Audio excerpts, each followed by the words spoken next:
ವಿಮೋಚನಾ ಕಾಂಡ ಅಧ್ಯಾಯ 3 ಮುಕ್ತಾಯಗೊಂಡಿದೆ. Chinnappa and family, thank you so much. So ಇವತ್ತಿನ ಮುಖ್ಯಾಂಶಗಳು: ಆದಿಕಾಂಡ 50ನೇ ಅಧ್ಯಾಯ, ಇಸ್ರಾಯೇಲರ ಸಾವು ಕೇಳಿಸ್ಕೊಂಡ್ವಿ.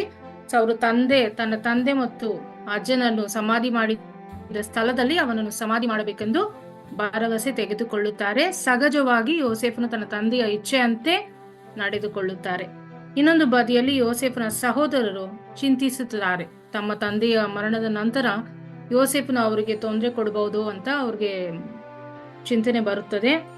ಆದ್ದರಿಂದ ಅವರು ಯೋಸೇಫ್ ಹತ್ರ ಕೇಳ್ತಾರೆ. ಯೋಸೇಫು ಕರುಣಾಮಯ ಆಗಿದ್ದಾರೆ, ದೇವರು ಅವರನ್ನು ಕ್ಷಮಿಸಿದರು ಮತ್ತು ಅವರು ಖಂಡಿತವಾಗಿಯೂ ತಮ್ಮ ಕುಟುಂಬವನ್ನು ಕ್ಷಮಿಸುತ್ತಾರೆ ಮತ್ತು ನಾವು ಶಾಂತಿಯಿಂದ ಇರಬಲ್ಲೆವು.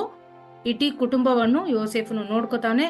ಯೋಸೇಫನು ಎಲ್ಲರಿಗೂ ಆಶೀರ್ವಾದವಾಗಿ ಉಳಿಯುತ್ತಾರೆ. ಆದಿಕಾಂಡ ಮುಗೀತು ಯೋಸೇಫನ ಕಥೆಯಲ್ಲಿ. ಸೊ ವಿಮೋಚನಾ ಕಾಂಡ ಶುರು ಮಾಡಿದ್ದೇವೆ ಇವತ್ತು. ವಿಮೋಚನಾ ಕಾಂಡ 1 ನಾವು ಕೇಳ್ಕೊಂಡ್ವಿ. ಒಂದು ಹೊಸ ಫರೋಹನು ಬಂದಿದ್ದಾರೆ. ಅವ್ರಿಗೆ ಯೋಸೇಫ್ ಏನ್ ಮಾಡಿದ್ರು, ಯೋಸೇಫ್ನ ಕತೆ ಏನು ಗೊತ್ತಿಲ್ಲ, ಅವರು ತಿಳ್ಕೊಳ್ಳೋಕ್ಕೂ ಇಷ್ಟಪಡೋದಿಲ್ಲ. ಸೊ ಇಸ್ರೇಲರಿಗೆ ತಾನು ಕೊಡಬೇಕಾದ ಎಲ್ಲಾ ತೊಂದರೆಗಳನ್ನು ಅವರು ಕೊಡ್ತಾರೆ. ಯಾಕಂದ್ರೆ ಇಸ್ರೇಲರು ಬೆಳೀತಾ ಇದ್ರು, ಒಳ್ಳೆತನವನ್ನು ಮಾಡ್ತಾ ಇದ್ರು. ಈ ಫರೋಹನ್ಗೆ ಇಷ್ಟವಿರಲಿಲ್ಲ. ಆದುದರಿಂದ ಅವನು ಸುಷ್ಕ್ರಿಯರನ್ನು ಕರೆದು ಇಸ್ರೇಲಿನ ಮೊದಲ ಜನನವನ್ನು, ಗಂಡು ಮಗುವನ್ನು ಕೊಳ್ಳುವಂತೆ ಹೇಳುತ್ತಾರೆ. ಈ ಮಿಡ್ವೈಫ್ಸು, ಶುಶ್ರೂಷರು ಅವನಿಗೆ ಸುಳ್ಳು ಹೇಳಿದರು. ಅವರು ಹೋಗುವ ಮೊದಲೇ ಮಗು ಹುಟ್ಬಿಡುತ್ತೆ, ಆದ್ರಿಂದ ನಾವು ಕೊಳ್ಳೋಕ್ಕಾಗಿಲ್ಲ ಅಂತ ಸುಳ್ಳು ಹೇಳಿ ಮಕ್ಕಳನ್ನ, ಶಿಶುಗಳನ್ನ ರಕ್ಷಿಸುತ್ತಾರೆ. ಅವರು ನ್ಯಾಯಕ್ಕಾಗಿ ನಿಂತರು ಮತ್ತು ಪ್ರತಿಯಾಗಿ ದೇವರು ಅವರನ್ನು, ಅವರ ಕುಟುಂಬಗಳನ್ನು ಹೇರಳವಾಗಿ ಆಶೀರ್ವದಿಸಿದರು ಅಂತ ನಾವು ಕೇಳ್ಕೊಂಡ್ವಿ. ಈ ಅಧ್ಯಾಯ ಕೊನೆಯಲ್ಲಿ ನೀವು ಒಳ್ಳೆತನಕ್ಕೆ ನಾವು ನಿಂತರೆ ಖಂಡಿತವಾಗಿಯೂ ನಮಗೆ ಪ್ರತಿಫಲ ಸಿಗುತ್ತದೆ ಎಂದು ದೇವರು ನಮಗೆ ಹೇಳುತ್ತಾರೆ. ವಿಮೋಚನಾ ಕಾಂಡ 2ನೇ ಅಧ್ಯಾಯ, ಮೋಶೆಯ ಜನನ ಬಗ್ಗೆ ನಾವು ಕೇಳಿಸ್ವಿ. ಅದೆಲ್ಲ ನಮ್ಗೆ ತಿಳಿದಿದೆ. ಆದ್ರೂ ಈ ಅಧ್ಯಾಯದಲ್ಲಿ ಮೋಶೆಗೆ ಹೆಸರಿಟ್ಟವರು ಮತ್ತು ಮೋಶೆಯ ಅರ್ಥವೇನು, ಫರೋಹನ ಮಗಳು ಮೋಶೆಗೆ ಹೆಸರಿಡ್ತಾರೆ, ಅವ್ರನ್ನ ನೋಡ್ಕೋತಾರೆ.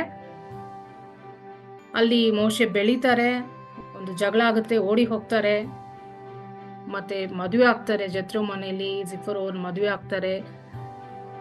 ಅದಾದ ನಂತರ ಇಸ್ರೇಲರ ಐಗುಪ್ತದಲ್ಲಿ ನರಳುತ್ತಿದ್ದಾರೆ ಮತ್ತು ಅವರು ದೇವರಿಗೆ ದೂರಿತರು ಮತ್ತು ದೇವರು ಅವರ ಕೂಗನ್ನು ಕೇಳಿದರು. ಇಸ್ರೇಲರು ಅಲ್ಲಿ ಕಷ್ಟ ಪಡ್ತಾ ಇದ್ದಾರೆ, ದೇವರನ್ನು ಕರೀತಾರೆ. ದೇವರು ಅಬ್ರಹಾಮು ಮತ್ತು ಈಸಾಕರೊಂದಿಗೆ ಮಾಡಿದ ಒಡன்பಡಿಕೆಯನ್ನು ನೆನಪಿಸಿಕೊಂಡು ಅವರನ್ನು ರಕ್ಷಿಸಲು ದೇವರು ಬರುತ್ತಾರೆ. ಇಂದಿಗೂ ನೀವೆಲ್ಲ ಯಾರಾದ್ರೂ ತೊಂದರೆಯಲ್ಲಿದ್ದರೆ, ನಾವು ದೇವರನ್ನ ಕರೀತಾರೆ, ಖಂಡಿತವಾಗ್ಲು ಈ ನಿಮಿಷ ದೇವರು ನಮ್ಮ ರಕ್ಷಣೆಗೆ ಬಂದೇ ಬರ್ತಾರೆ ಅಂತ ಈ ಅಧ್ಯಾಯ ನಮ್ಗೆ ಹೇಳುತ್ತದೆ. ಅಧ್ಯಾಯ 3 ಬರ್ನಿಂಗ್ ಬುಷ್, ಇದೊಂಥರ ಸ್ಪೆಷಲ್ ಅಧ್ಯಾಯ. ಸೊ ಕಾಡಿನಲ್ಲಿ ಮೋಶೆಯು ಹಗಲು ರಾತ್ರಿ ಉರಿಯುತ್ತಿರುವ ಪೊದೆಯನ್ನು ನೋಡುವುದು ಸಾಮಾನ್ಯವಾಗಿತ್ತು. ಆದ್ರೆ ಈ ಬರ್ನಿಂಗ್ ಬುಷ್ ಸ್ಪೆಷಾಲಿಟಿ ಏನಂದ್ರೆ ಬೆಂಕಿ ಸುಟ್ಟು ಹೋಗಿಲ್ಲ ಮತ್ತು ಅದು ನಿರಂತರವಾಗಿ ಉರಿಯುತ್ತಲೇ ಇತ್ತು. ಆದುದರಿಂದ ಮೋಶೆಯ ಗಮನ ಅಲ್ಲಿ ಹೋಯ್ತು. ಏನಪ್ಪ ಇದು ಉರಿತಾನೆ ಇದೆ, ಇದು ಡ್ರೈ ಆಗ್ತಾ ಇಲ್ಲ, ಬೆಂಕಿ ಹೋಗ್ತಾ ಇಲ್ಲ, ಏನಾಗ್ತಿದೆ? ಹಾಗಾಗಿ ಮೋಶೆ ಹತ್ರ ಹೋಗಿ ನೋಡ್ತಾನೆ. ಆವಾಗ ದೇವರ ಧ್ವನಿ ಮೋಶೆಗೆ ಕೇಳುತ್ತೆ. ದೇವರು ಕೂಗ್ತಾರೆ ಮೋಶೆ ಅಂತ. ಸೊ ಮೋಶೆ ಕೇಳಿಸ್ಕೊತಾರೆ. ಇದರಿಂದ ನಮಗೆ ಸಿಗೋ ಪಾಠ, ನಾವು ಸಹ ಈ ಬರ್ನಿಂಗ್ ಬುಷ್ ಯಾವಾಗ್ಲೂ ಎನ್ಕೌಂಟರ್ ಮಾಡ್ತೀವಿ ನಮ್ಮ ಬಾಳಲ್ಲಿ. ಆದ್ರೆ ನಾವು ಯಾವಾಗ ನಿಂತು ದೇವರ ಧ್ವನಿಯನ್ನು ಕೇಳಿಸ್ತೀವೋ ಆಗ ದೇವರು ನಮ್ಮ ಹತ್ರ ಏನ್ ಮಾತಾಡ್ತಾರೆ ಅನ್ನೋದು ನಮ್ಮ ಕಿವಿಗೆ ಬೀಳುತ್ತೆ. ಈ ಅಧ್ಯಾಯದಿಂದ ನಮಗೆ ಸಿಗೋ ಪಾಠ. ಸೊ ನಮ್ಗೆ ಒಂದ್ ಸ್ವಲ್ಪ ಕಡಿಮೆ ಟೈಮ್ ಇದೆ, ಒಂದ್ 2-3 ಕ್ವೆಶ್ಚನ್ಸ್ ಈ ಕುಟುಂಬಕ್ಕೆ. ಯೋಸೇಫನು ತನ್ನ ತಂದೆ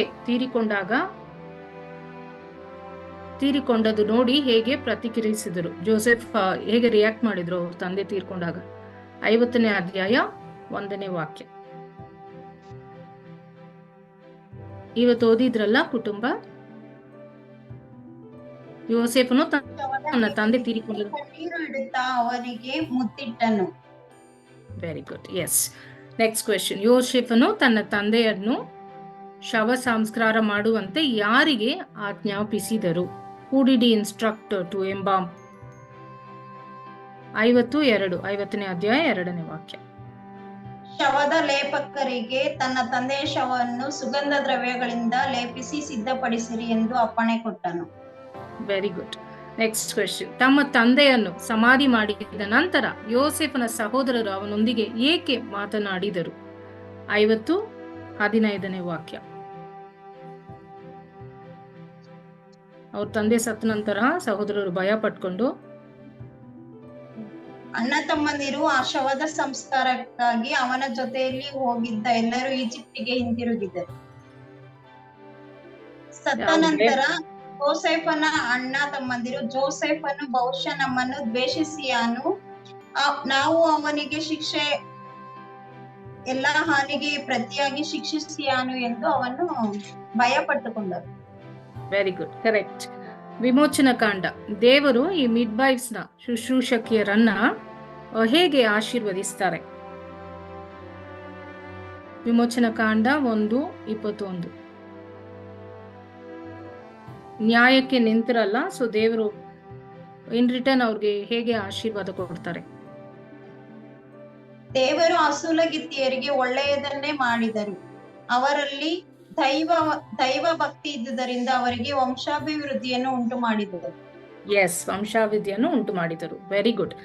last question for the day. ಮೋಶೆಯು ನದಿಯಲ್ಲಿ ತಿರುಗುತ್ತಿದ್ದಾಗ ಅವನನ್ನು ಯಾರು ಕಂಡುಕೊಂಡರು? 2ನೇ ಅಧ್ಯಾಯ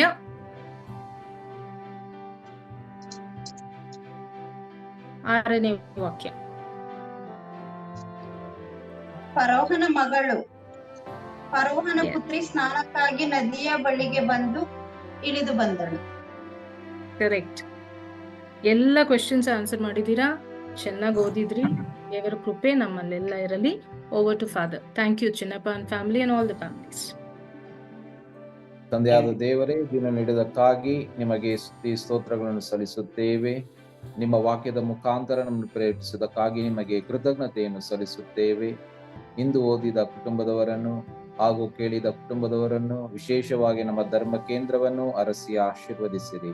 ಹಾಗೂ ಆಯೋಗವನ್ನು ಮುನ್ನಡೆಸುತ್ತಿರುವ ಪ್ರತಿಯೊಂದು ಸದಸ್ಯರನ್ನು ಅರಸಿ ಆಶೀರ್ವದಿಸಿರಿ. ಮಾತೆ ಮರಿಯಮ್ಮನವರೇ, ಕುಟುಂಬದ ತಾಯಿಯೇ, ಕುಟುಂಬದ ರಾಣಿಯೇ, ಎಂದಿಗೂ ನಮ್ಮ ಜೊತೆಗಿದ್ದು ನಮಗಾಗಿ ಪ್ರಾರ್ಥಿಸಿರಿ. ಈ ಪ್ರಾರ್ಥನೆಯನ್ನು ಪ್ರಭು ಯೇಸು ಕ್ರಿಸ್ತರ ಮುಖಾಂತರ ಪ್ರಾರ್ಥಿಸುತ್ತೇವೆ. ಆಮೆನ್. ನಮೋ ಮರಿಯ, ವರಪ್ರಸಾದ ಪೂರ್ಣಿ, ಪ್ರಭು ನಿಮ್ಮೊಡನೆ ಇದ್ದಾರೆ, ಸ್ತ್ರೀಯರು ನೀವು ಧನ್ಯರು, ಮತ್ತು ನಿಮ್ಮ ಉದರದ ಫಲವಾದ ಯೇಸು ಧನ್ಯರು. ಸಂತ ಮರಿಯ, ದೇವ ಮಾತೆ, ಪಾಪಿಗಳಾದ ನಮಗಾಗಿ ಈಗಲೂ ನಮ್ಮ ಮರಣದ ಸಮಯದಲ್ಲಿಯೂ ಪ್ರಾರ್ಥಿಸಿರಿ. ಆಮೇನ್. ಪ್ರಭು ನಿಮ್ಮೊಡನೆ ಇರಲಿ, ನಿಮ್ಮ ಆತ್ಮದೊಡನೆಯೂ ಇರಲಿ. ಸರ್ವಶಕ್ತ ದೇವರಾದ ಪಿತಾ, ಸುತ ಮತ್ತು ಪವಿತ್ರ ಆತ್ಮರು ನಮ್ಮೆಲ್ಲರನ್ನು ಅರಸಿ ಆಶೀರ್ವದಿಸಲಿ. Amen. Thank you. Thank you, Father. Thanks to all the families. Good night. Good night.